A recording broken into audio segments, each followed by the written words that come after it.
Doctors have warned for a long time that an infectious disease anywhere is potentially a disease everywhere. Case in point is the global spread of HIV/AIDS.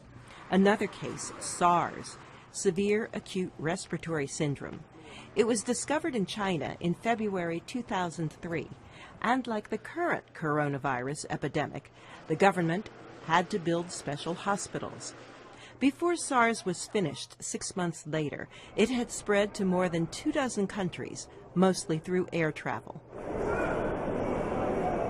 Toronto was especially hard hit, with more than 400 cases and 44 deaths. Air transportation network is the main pathway for a global disease spread. Think of all the things you and tens of thousands of others touch at an airport and in an airplane.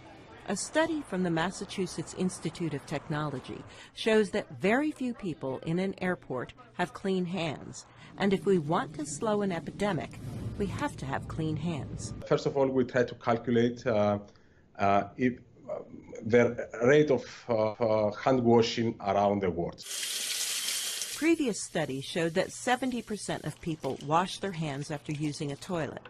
And out of that number, only 6 or 7% do it correctly. So correctly, I mean they wash their hands with soap and water for at least 15 seconds. We did some back-of-the-envelope calculations, and we found out that if you visit an airport any time in the world, you will realize that only 1 over 5 people have clean hands. Nikolaides then looked at what he calls super-spreader airports. A super-spreader airport is an airport that combines 2 characteristics.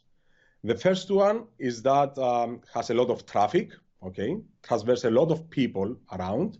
And the other characteristic is that it's connected with many other airports, with many other international flights. These airports are basically the 10 largest in the world.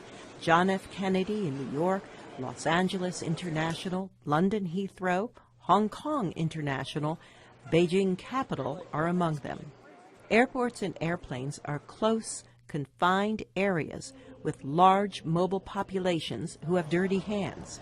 Nikolaides calculated that if 60% of travelers had clean hands, the potential to slow a global disease rose to 69%. But even if just 30% of travelers had clean hands, the spread of disease could drop by 24%.